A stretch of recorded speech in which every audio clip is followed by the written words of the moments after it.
सबक दिल छू लेने वाली कहानी। बहू अपनी माँ से कहती है, क्या बताऊँ मम्मी, आजकल तो बासी कड़ी में भी उबाल आया हुआ है। जब से पापा जी रिटायर हुए हैं, दोनों लोग फिल्मी हीरो हीरोइन की तरह दिन भर अपने बगीचे में ही झूले पर विराजमान रहते हैं। ना अपने बालों की सफ़ेदी का लिहाज है और ना ही बहू बेटे का इस उम्र में लिहाज। दोनों मेरी और कार्तिक की बराबरी करते हैं। ठीक है माँ, मैं आपसे बाद में बात करती हूँ, शायद सासू माँ आ रही हैं।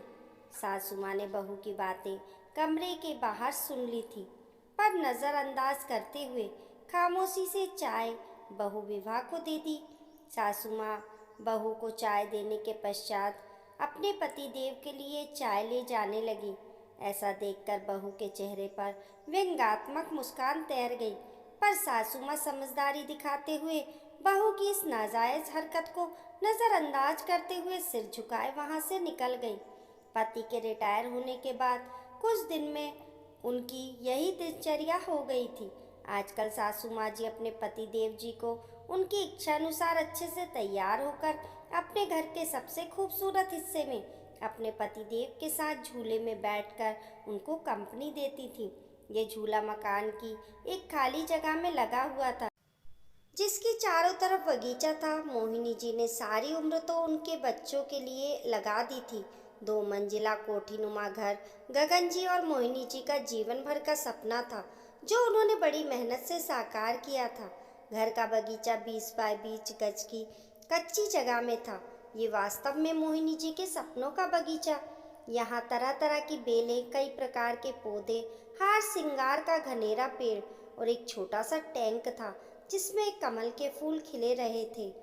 जाड़े में तो रंग बिरंगे फूल, टहलियाँ, गुलाब, पेंजी और तमाम किचन गार्डन की सब्जियां चार चांद लगा देती थी। बगीचे में धनिया, पुदीना, मेथी की बहार रहती। तरह तरह के फूलों की खुशबू से पूरा घर और गगन जी और पत्नी मोहिनी सकारात्मक ऊर्जा से हमेशा शराबोर रहते थे। ऐसे मनमोहक वातावरण में वहां पर लगा झूला मन को असीम शांति प्रदान करता।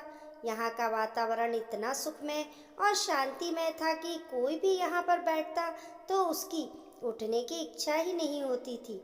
जाड़ों में वहीं तसले में आग जलती और भुने आलू शकरकंद के मजे लिए जाते थे, और बरसात में सुलगते कोयले पर सिकते भुट्टों का आनंद लिया जाता था। पहले वह और गगन जी इस मनमोहक जगह में कम समय के लिए ही बैठ पाते थे। मोहिनी अनमनी होती तो गगन बड़े जिंदा दिल शब्दों में कहते, पार्टनर, रिटायरमेंट के बाद दोनों इसी झूले पर बैठेंगे और साथ में खाना भी खाएंगे। आपकी हर शिकायत हम दूर कर देंगे। फिलहाल हमें बच्चों के लिए जीना है। बच्चों के कैरियर पर बहुत कुछ बलिदान करना पड़ा। खैर, अब बेटा अच्छी नौकरी में है और बेटी भी अपने घर की हो चुकी थी। रिटायरमेंट के बाद घर में थोड़ी रौनक रहने लगी थी। गगन जी को भी घर में रहना अच्छा लग रहा था। पहले तो बड़े पद पे थे, तो कभी उनके कदम घर में टिकते ही नहीं थे। गांव से आकर शहर में बसेरा बनाना आसान ना था, लेकिन किसी तरह 400 गज जमीन ली। सहधर्मिणी मोहिनी जी भी सहयोगी महिला थी, तो मंजिल और आसान हो गई। अब दोनों पति पत्नी आराम के पलों को संजो लेना चाहते थे, लेकिन उनकी बहू विभा अपने पति कार्तिक को उसके माता पिता के लिए ताने देने का कोई मौका न छोड़ती। उसने उस कोने के बगीचे से छुटकारा पाने के लिए नवीन को एक रास्ता सुझाते हुए कहा, क्यों ना हम बड़ी कार खरीद लें। कार्तिक, आइडिया तो अच्छा है, पर रखेंगे कहाँ? एक कार रखने की ही तो जगह है घर में। नवीन थोड़ा चिंतित स्वर में बोला, जगह तो है ना, वो गार्डन तुम्हारा जहाँ आजकल दोनों लव बर्ड्स बैठते हैं। विभा व्यंग्यात्मक स्वर में बोली, थोड़ा तमीज से बोला करो। कार्तिक क्रोध से बोला, लेकिन फिर भी विभा ने अपने पति को पापा जी की बात करने का मन बना लिया।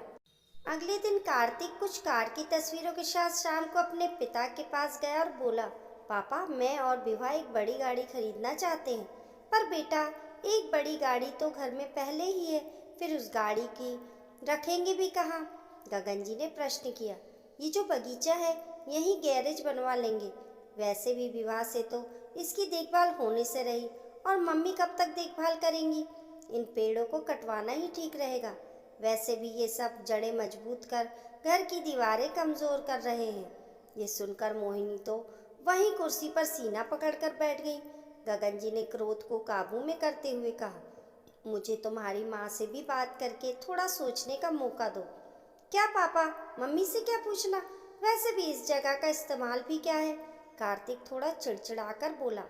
आप दोनों दिन भर इस जगह बिगैर कुछ सोचे समझे 4 लोगों का लिहाज किए बगैर साथ में बैठे रहते हैं। अब आप दोनों कोई बच्चे तो नहीं हो, लेकिन आप दोनों ने दिन भर झूले पर साथ बैठे रहने का रिवाज बना लिया है और ये भी नहीं सोचते कि 4 लोग क्या कहेंगे। इस उम्र में मम्मी के साथ बैठने की बजाय आप अपनी उम्र के लोगों में उठा बैठा करो तो वो ज़्यादा अच्छा लगेगा, ना कि ये सब। और वह दंदनाते हुए अंदर चला गया। अंदर विवाह की बड़बड़ाहट भी जारी थी। गगन जी कड़वी सच्चाई का एहसास कर रहे थे। आज के पहले जब कभी पत्नी ने अपने मन की कही तो उन्होंने उन्हें ही सामंजस्य बिठाने की सीख दी, पर आज की बात से तो उनके साथ मोहिनी जी भी सन्न रह गई। अपने बेटे के मुंह से ऐसी बातें सुनकर दोनों को दिल भर आया था और टूट भी चुका था। रिटायरमेंट को अभी कुछ ही समय हुआ जो थोड़ा सुकून से गुजरा था। पहले की जिंदगी तो भागम भाग में ही निकल गई थी, बच्चों के लिए सुख साधन जुटाने में। कार्तिक और विवाह ने उस शाम खाना बाहर से ऑर्डर कर दिया, पर मोहिनी जी ने ना खाना खाया और ना ही उन्हें नींद आई। नींद तो गगन जी को भी नहीं आ रही थी और वो मोहिनी जी की मनोस्थिति भी समझ रहे थे। गगन जी आज पूरी रात ऊह पुह में लगे रहे, कुछ सोचते रहे, कुछ समझते रहे और कुछ योजना बनाते रहे। लेकिन सुबह जब वे उठे तब बड़े शांत और प्रसन्न थे। वे रसोई में गए और खुद चाय बनाई। कमरे में आकर पहला कप मोहिनी जी को उठाकर पकड़ाया और दूसरा खुद पीने लगे। आपने क्या सोचा? मोहिनी जी ने रुआंदे स्वर में पूछा। मैं सब ठीक कर दूंगा, बस तुम धीरज रखो, गगन जी बोले। पर हद से ज़्यादा निराशा मोहिनी जी उस दिन पौधों में पानी देने भी ना निकली और ना ही किसी से कोई बात की। दिन भर सब सामान्य रहा, लेकिन शाम को अपने घर के बाहर टू लेट का बोर्ड टंगा देख कार्तिक ने भौचक्के के स्वर में गगन जी से प्रश्न किया। पापा, माना कि घर बड़ा है, पर ये टू लेट का बोर्ड किस लिए? अगले महीने मेरे स्टाफ के मिस्टर शर्मा जी रिटायर हो रहे हैं, तो वो इसी घर में रहेंगे, उन्होंने शांतिपूर्वक तरीके से उत्तर दिया। हैरान कार्तिक बोला, पर कहाँ? तुम्हारे पोर्शन में, गगन जी ने सामान्य स्वर में उत्तर दिया। गगन का स्वर अब हकलाने लगा था। और हम लोग? तुमने इस लायक बना दिया है 2-3 महीने में कोई फ्लैट देख लेना या कंपनी के फ्लैट में रह लेना अपनी उम्र के लोगों के साथ। गगन एक एक शब्द चबाते हुए बोल रहे थे। हम दोनों भी अपनी उम्र के लोगों में उठेंगे बैठेंगे। तुम्हारी माँ की सारी उम्र सबका लिहाज करने में निकल गई, कभी बुजुर्ग तो कभी बच्चे। अब लिहाज की सीख तुम सबसे लेना बाकी रह गया था। पापा, मेरा वो मतलब नहीं था, कार्तिक सिर झुकाकर बोला। नहीं बेटा, तुम्हारी पीढ़ी ने हमें भी प्रैक्टिकल बनाने का सबक दे दिया। जब हम तुम दोनों को साथ देखकर खुश हो सकते हैं, तो तुम लोगों को हम लोगों से दिक्कत क्या है? इस मकान को घर तुम्हारी माँ ने बनाया। ये पेड़ और इनके फूल तुम्हारे लिए मांगी गई ना जाने कितनी मनौती के साक्षी हैं। तो ये अनोखा कोना छीनने का अधिकार मैं किसी को नहीं दूंगा। पापा, आप तो सीरियस हो गए। कार्तिक के स्वर अब नम्र हो चले थे। ना बेटा, तुम्हारी माँ ने जाने कितने कष्ट सहकर, कितने त्याग करके मेरे साथ दिया। आज इसी के सहयोग से मेरे सिर पर कोई कर्ज नहीं है, इसलिए सिर्फ ये कोना ही नहीं, पूरा घर तुम्हारी माँ का ऋणी है। घर तुम दोनों से पहले उसका है, क्योंकि जीभ पहले आती है, ना कि दांत। जब मंदिर में ईश्वर जोड़े में अच्छा लगता है, तो माँ बाप साथ में बुरे क्यों लगते हैं? जिंदगी हमें भी तो एक ही बार मिली है, इसलिए हम इसे अपने हिसाब से एंजॉय करना चाहते हैं।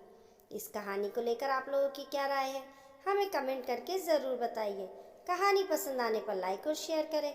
ऐसी ही अच्छी अच्छी कहानियों के लिए चैनल को सब्सक्राइब करना ना भूलें। मिलते हैं फिर एक नई कहानी के साथ। तब तक के लिए नमस्कार।